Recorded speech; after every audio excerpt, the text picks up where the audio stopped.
America ने Iran पर हमले तेज कर दिए। कोनार्क शहर के आसपास मिसाइलों की बारिश से ईरान दहल उठा है। अमेरिका के नए हमलों के बीच ईरान के दक्षिणी तटीय शहर कोनार्क के आसपास 4 मिसाइलें गिरने की खबर है। ईरानी मीडिया के मुताबिक धमाके इतने तेज थे कि आसपास के घरों की खिड़कियां और दरवाजे तक हिल गए। स्थानीय लोगों ने जोरदार विस्फोटों की आवाजें सुनी। तो एक दफा फिर अमेरिका और ईरान के बीच तनाव की स्थिति लगातार बढ़ती जा रही है, जहां अब एक बार फिर ये हमलों की स्थिति जो है वो पैदा हुई है और लोगों ने कहीं ना कहीं विस्फोटों की आवाज़ भी सुनी और जिससे अब एक दफ़ा फिर अफरा तफरी का माहौल बन गया है। ईरानी नेवी बेस बंदर अब्बास पर अमेरिका का बड़ा हमला देखने को मिला है। सेंटकॉम ने समुद्री ड्रोन स्ट्राइक का वीडियो जारी कर ईरानी नौसैनिक अड्डे को निशाना बनाने का दावा किया।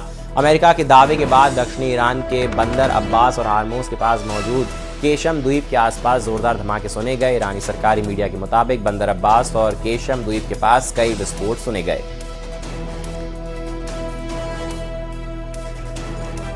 उधर ईरान ने भी अमेरिकी हमलों का जवाब दिया।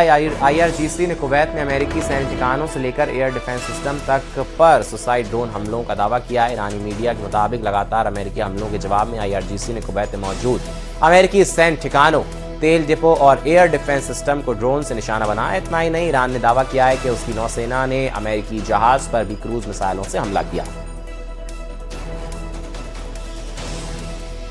और आज ईरान पर बहुत बड़ा हमला कर सकता है अमेरिका। ट्रंप ने ईरान को खुली धमकी देते हुए कहा कि आज रात भी हमला होगा और कल भी ईरान कुछ नहीं कर सकता। ट्रंप ने ईरान के साथ हुए शांति समझौते की कोशिशों को महज एक टेस्ट बताते हुए कहा कि तेहरान उस पर खरा नहीं उतरा। इसके साथ ही ईरान के साथ शांति समझौता न होने पर ट्रंप ने ईरानी नेतृत्व पर भी तीखा हमला बोलते हुए और उसके नेताओं को पागल बताया।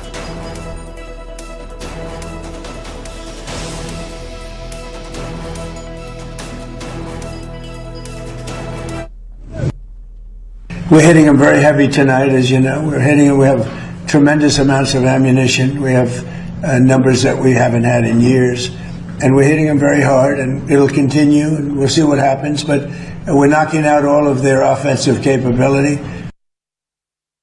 We have the strongest military in the world. You saw that with Venezuela. You're seeing that right now with Iran for 47 years in a row. They were pushing people around. They're not pushing us around. We're pushing them around. और Iran युद्ध बेहद खौफनाक हो चुका है। एक हफ्ते में 4 बार हमले ईरान पर हो चुके हैं। ट्रंप हार्मूज पर कब्जा करने का दावा कर रहे हैं, जबकि ईरान साफ कह रहा है कि हार्मूज पर उसका कब्जा है। दावा तो यहां तक किया जा रहा है कि ईरान ने ट्रंप और नेतन्याहू को मारने का प्लान बना लिया है। इधर तेहरान में पुतिन ने अपना बेहद आधुनिक सैन्य विमान भेज दिया है ताकि विमान के अंदर ही ईरान का कमांडर सेंटर बन जाए और अमेरिका से जमकर मुकाबला हो सके।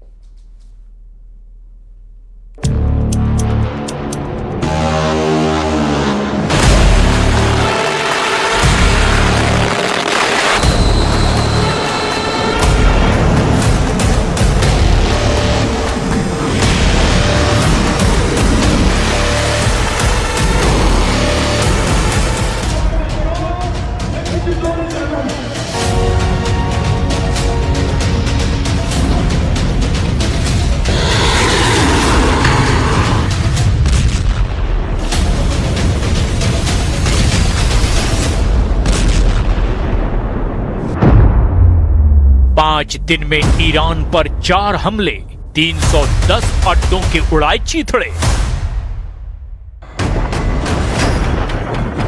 इस वक्त की सबसे बड़ी और रूह कपा देने वाली खबर यह है कि दुनिया इस वक्त तीसरे विश्व युद्ध की कगार पर नहीं, बल्कि उसके पहले राउंड में एंट्री कर चुकी है।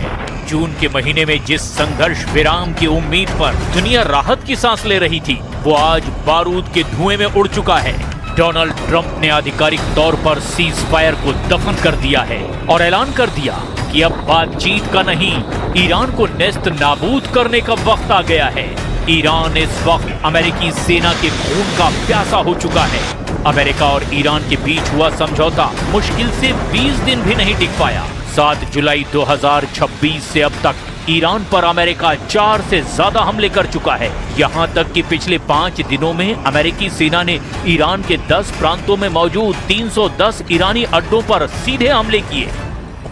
अब हम आपको दिखाने जा रहे हैं कि जिस वक्त ईरान अमेरिका और यूरोप के टॉप नेताओं और जनरलों की हिट लिस्ट जारी कर रहा था, लगभग उसी वक्त इजराइल ने ऐलान कर दिया कि उसने ईरान पर हमले का नया प्लान बना लिया है। ईरान के परमाणु ठिकानों को पूरी तरह से तबाह कर देगा वो।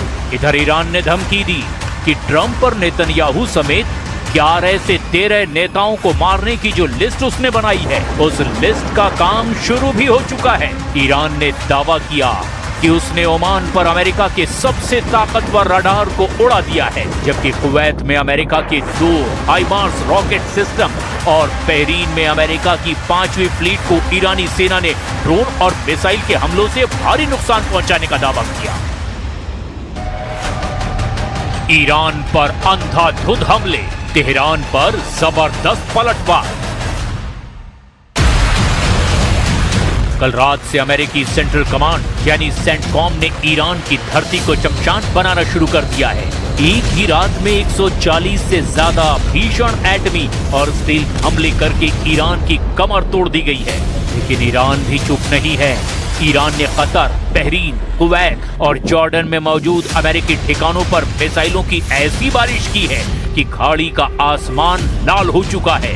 ट्रंप को सीधे जान से मारने की धमकी मिल रही है और अगले 48 घंटे पूरी मानव सभ्यता के लिए सबसे खौफनाक होने जा रहे हैं। अमेरिका चाहता है कि स्ट्रेट ऑफ हॉर्मुज खुला रहे और ईरान के परमाणु कार्यक्रम पर नियंत्रण हो। यही मौजूदा तनाव की सबसे बड़ी वजह है। अब आप ये भी जान लीजिए कि ईरान और अमेरिका ने एक दूसरे पर कहां-कहां हमले किए।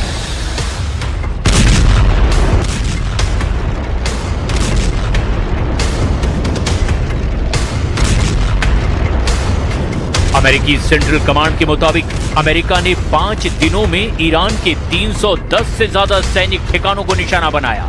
ये कोई छोटे मोटे ड्रोन हमले नहीं, बल्कि ये ईरान के उन रणनीतिक ठिकानों को मिटाने की साजिश है जिसके दम पर वो दुनिया को आंख दिखाता था। अमेरिकी सेना ने ईरान के बंदर अब्बास, केशम द्वीप, हाजियाबाद, कुहेस्ताक, अबू मूसा द्वीप पर भी भयंकर तबाही की है।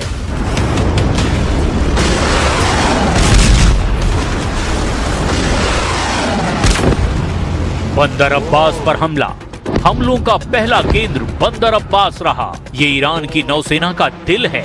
अमेरिकी वायुसेना के B-52 बॉम्बर्स ने यहाँ IRGC के मुख्य कमांड कंट्रोल सेंटर को मलबे में तब्दील कर दिया। इसके ठीक बगल में मौजूद चाबहार और बंदरे लेंगा में ईरान के जितने भी एंटीशिप मिसाइल लॉन्च पैड्स थे, उन्हें कल रात के 140 हमलों में पूरी तरह से भस्म कर दिया गया ताकि हॉर्मुज की नाकेबंदी को तोड़ा जा सके।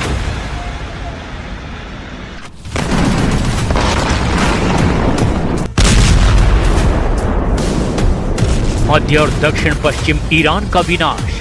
हमलों का दूसरा सबसे बड़ा केंद्र रहा शिराज और ऐवान। यहाँ अमेरिका ने पहली बार अपने सबसे घातक बंकर बस्टर बमों का इस्तेमाल किया। जमीन के सैकड़ों फीट नीचे छिपे ईरान के मिसाइल डिपो को जमीन के अंदर ही दफन कर दिया गया। वहीं इस्फहान में जहाँ ईरान अपने घातक सुसाइड ड्रोन बनाता था, उन फैक्ट्रियों को मलबे का ढेर बना दिया गया।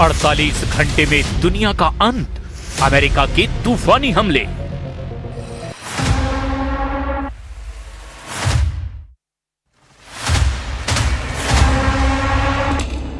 पेंटागन का दावा है कि उसके 140 सटीक हमलों ने ईरान की आधी से ज्यादा नौसैनिक ताकत को ही खत्म कर दिया है।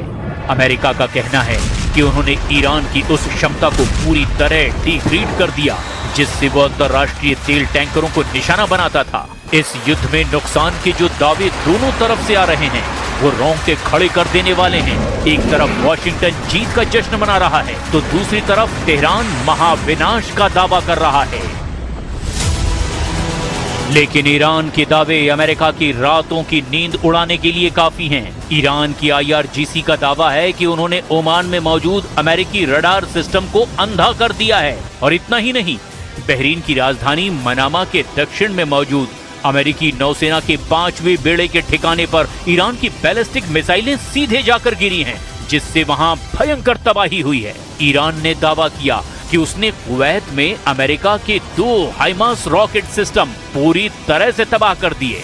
इधर जॉर्डन की सेना ने आधिकारिक पुष्टि की है कि उनके एयर डिफेंस ने अपने हवाई क्षेत्र में घुसती हुई 4 ईरानी मिसाइलों को हवा में ही मार गिराया। वहीं कुवैत के आसमान में भी आधी रात को सायरन गूंजने लगे, जहां अमेरिकी पैट्रियट सिस्टम ने कई ईरानी ड्रोनों को इंटरसेप्ट किया। इस चौतरफा गोलाबारी में भी ईरान के तटीय इलाकों में भारी नागरिक नुकसान की खबरें हैं। और रूस ने यूक्रेन पर बरसाए 3000 किलो के भारी भरकम बम। 3 टन के फैब 3000 बम से रूस ने तबाही मचाई। रूस ने यूक्रेन पर भारी भरकम बम से हमले का वीडियो भी जारी किया है। जापोरिजिया के फ्रंटलाइन शहर पर रूस ने 3000 किलो के बम से हमला किया है, जिसमें करीब 1.5 टन बारूद भरा हुआ है। रूसी सेना ने दावा किया है कि यह बम लड़ाकू विमान से ग्लाइड किट की मदद से दागा गया। रूस के इस हमले से जापोरिजिया में भारी तबाही मच गई है।